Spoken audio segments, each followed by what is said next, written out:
Hello,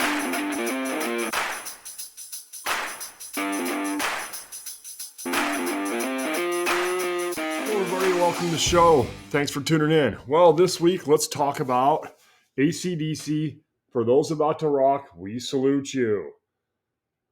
This is a beautiful looking album from 1981. It's a specialty pressing. It is a gatefold. So it's got this great picture of the band on the inside. It's pretty awesome. The back cover looks like this. Got the track listing, which is not in order of how they're played on the album, which always kind of bugged me, always has. This is super embossed right here. This is all embossed. The wheels are embossed. This stuff back here is embossed. I got this listed as a VG to a VG plus. I say it's a VG plus. It does have a sticker residue right there. And if you look, you can see some ring wear on the back of the record. It's on the back of the sleeve itself. You can see the ring wear right there. Doesn't really show up on the front because it is a gatefold. So I think this kind of saved it out a little bit. Like I said, this was 1981. It's a specialty pressing. I've got it listed, like I said, VG plus or whatever. Here's the record itself. It's a VG plus. It's got a cool, I like the label. I like how it's the same color, how they kind of changed the color a little bit to make it match the record itself.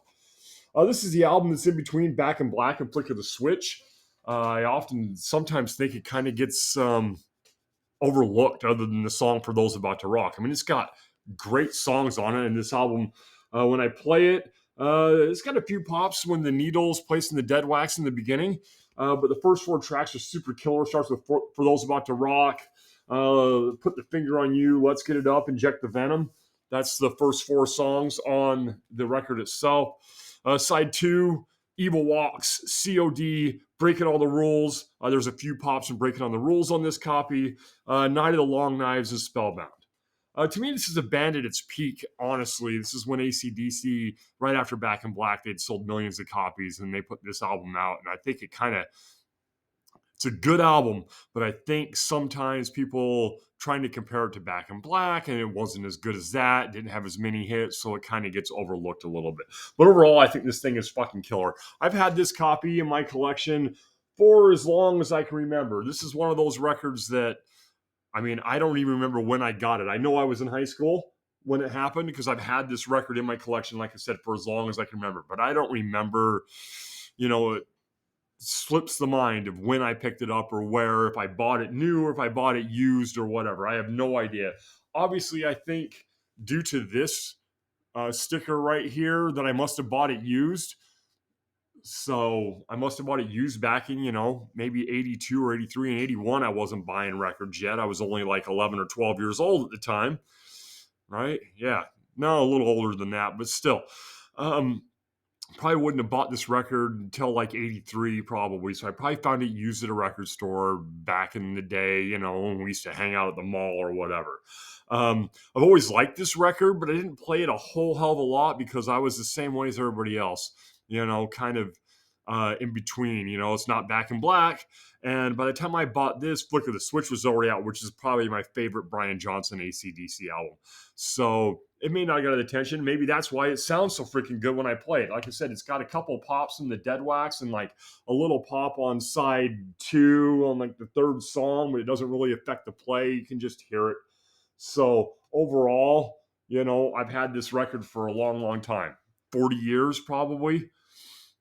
Yeah, probably around 40 years. So to still have it and still play it, still an original that has survived all that time, I was surprised, honestly. A lot of my records from that era didn't quite make it. When I first started back to collecting vinyls, this was still in there. Of course, I had all my Kiss albums, but there was a lot of stuff that was missing. So I don't know how the AC/DC stuff made it, how this AC/DC album made it. I didn't have any of my other AC/DC albums on vinyl that I had back in the day, so I don't know how my For Those About to Rock survived through all the years of moving and everything else. This record, to me, does bring me back to that time when we were listening to AC/DC. And, when I discovered AC/DC, Bon was already dead.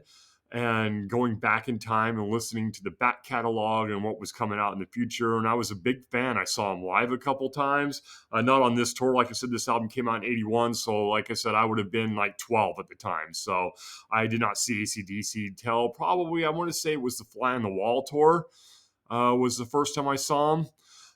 But overall, I mean, this album, AC/DC, is at their peak in popularity. They just come off of Back in Black, selling millions and millions of copies, one of the greatest hard rock albums of all time. And then they put this out, and this gives us the canon as a musical instrument. So it's pretty fucking cool all the way around. So altogether, I mean, this album's at least 4 stars. And the pressing sounds great. I was looking it up, and you read about it on Discogs, and the mix and mastering of this specialty pressing, of this gatefold on a specialty pressing, is kind of listed from when I was reading on the notes as one of the better sounding presses. So the internet tends to agree with me that this thing sounds awesome. It's mixed well, it's pressed well, and it sounds fucking great. And it's cool. I mean, you know, if you can find this, I don't know if if the releases are, you know, right here is all embossed. It's like raised up. So when you feel it, it's got tactile, and it's got that cool gold cover, you know, simple front cover, pretty fucking cool. And this picture of the band on the inside is pretty awesome. I mean, that's a cool picture, right? So overall, if you can pick this up, I mean, I'm looking at it on Discogs. It's $25, and it's well worth your money. So go ahead and give it a shot and give it a listen. What can you say about AC/DC? I mean, one of the greatest hard rock bands of all time. So you won't be disappointed if you don't have this one and you have other AC/DC albums. Go ahead and pick it up. If you're looking to get into AC/DC, should probably start with, you know, maybe Back in Black and go back and get Dirty Deeds or Highway to Hell for some Bon Scott stuff to kind of give you a taste of both sounds.